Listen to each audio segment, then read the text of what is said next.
निदा है और मैं 2019 में लाहौर की एक यूनिवर्सिटी में पढ़ती थी। वहाँ एक लड़की मेरी बहुत अच्छी दोस्त हुआ करती थी। यूनिवर्सिटी में साद नाम का लड़का उसे बहुत पसंद करता था, लेकिन वो साद को पसंद नहीं करती थी क्योंकि वो 7 सालों से अली नाम के एक लड़के के साथ रिलेशनशिप में थी। इसीलिए उसने साद के साथ मेरी दोस्ती करवा दी और कुछ ही दिनों बाद साद ने मुझे प्रपोज कर दिया। साद इतना अच्छा लड़का था कि मैंने भी उसे हाँ कर दी। इस तरह हम दोनों की मोहब्बत का आगाज हुआ। फिर मेरी दोस्त को उसके बॉयफ्रेंड अली ने धोखा दे दिया, तो उसने साद को मैसेज करना शुरू कर दिए। उसने कुछ ही दिनों में मेरे और साद के दरमियान गलतफहमियां पैदा कर दी और मुझे लगने लगा कि साद मेरे साथ टाइम पास कर रहा है। मैं काफ़ी डिप्रेशन में रहने लगी और मुझसे एक गलती हो गई। मैं अपने एक्स बॉयफ्रेंड जहांजेब से रब्ता करने लगी और उससे मुलाकात करने के लिए भी चली गई। जहांजेब और मेरी दोस्ती 2018 में इंस्टाग्राम पर हुई थी, लेकिन वो मुझसे हर टाइम पैसे मांगता रहता था या फिर मुझसे जिस्मानी ताल्लुक की डिमांड करता रहता था। मैंने उसकी डिमांड से तंग आकर 2018 में ही उसे छोड़ दिया था। लेकिन जहांजेब से दोबारा मुलाकात करना मेरी जिंदगी की सबसे बड़ी गलती थी। जब मैं और जहांजेब साथ थे तो वो साथ भी आ गया और साथ को वहां तक लाने वाली मेरी ही यूनिवर्सिटी की दोस्त थी, क्योंकि मैंने उसे बताया था कि मैं जहांजेब से मिलने जा रही हूँ। साथ ने जैसे ही मुझे दूसरे लड़के के साथ देखा तो उसकी आंखें नम हो गई और वो वहां से चुपचाप चला गया। साथ की नम आंखों से साफ साफ पता चल रहा था कि वो मुझसे बहुत मोहब्बत करता था। उस दिन मुझे समझ में आया कि साथ और मुझ में गलतफहमियां मेरी यूनिवर्सिटी वाली दोस्त ने जानबूझकर पैदा की, क्योंकि वो चाहती थी कि साथ मुझे छोड़कर उसका हो जाए। फिर मैंने बहुत मुश्किल से साथ को मना लिया और अपनी यूनिवर्सिटी वाली दोस्त से हमेशा के लिए ताल्लुक ख़त्म कर दिया।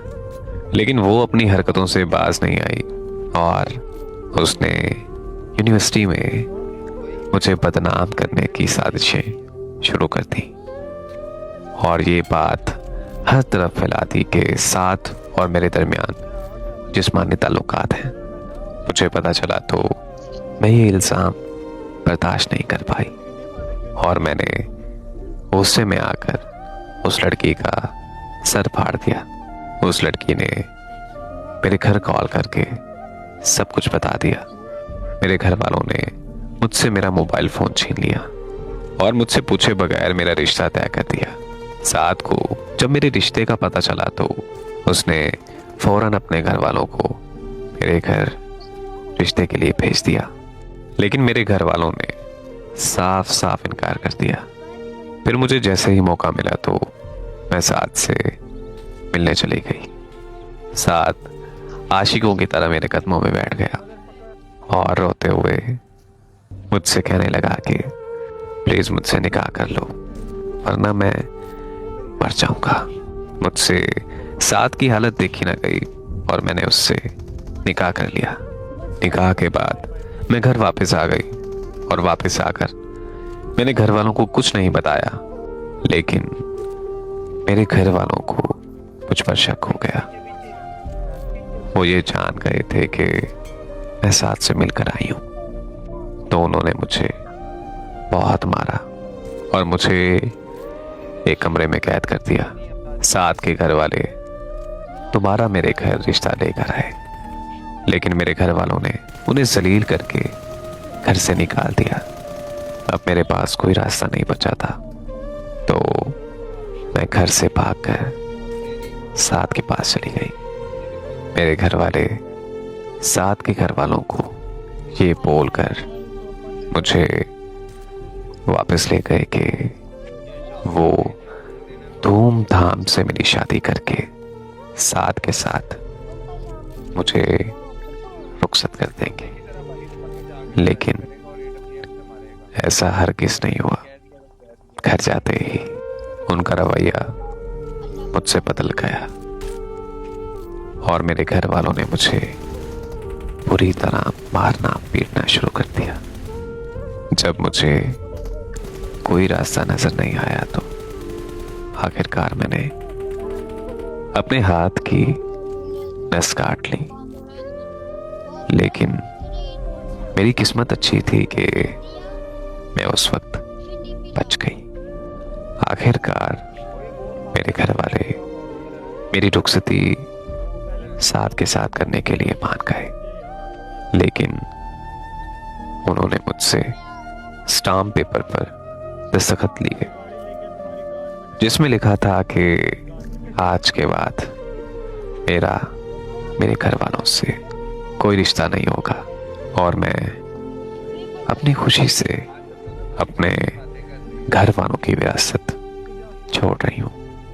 रुखसती के वक्त मेरे सर पर किसी ने हाथ नहीं रखा, यहां तक कि मेरे तन पर जो सूट था वो भी साथ लेकर आया था, क्योंकि मेरे घर वालों ने मेरे पहने हुए कपड़े देने से भी इनकार कर दिया।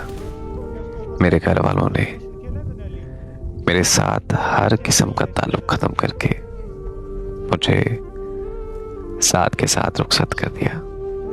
अल्हम्दुलिल्लाह आज मैं अपनी शादीशुदा जिंदगी में बहुत खुश हूं। मेरा शौहर मुझसे बहुत मोहब्बत करता है। मैं बहुत खुशकिस्मत लड़की हूं जो मुझे मेरी मोहब्बत मिली, लेकिन मुझे अपनी अम्मी और मेरी बहनों की बहुत याद आती है। अक्सर पूरी पूरी रात उनको याद करने में गुजर जाती है। मैंने कुछ दिन पहले ही अपने अब्बू को कॉल करके माफ़ी मांगी तो उन्होंने मुझे कहा कि तुम माफ़ी के नहीं बल्कि मार डालने के लायक हो। बस मैं आप सबसे इतना पूछना चाहूंगी कि क्या पसंद की शादी करना इतना बड़ा गुनाह है? क्या मैंने पसंद की शादी करके कोई गुनाह कर दिया है?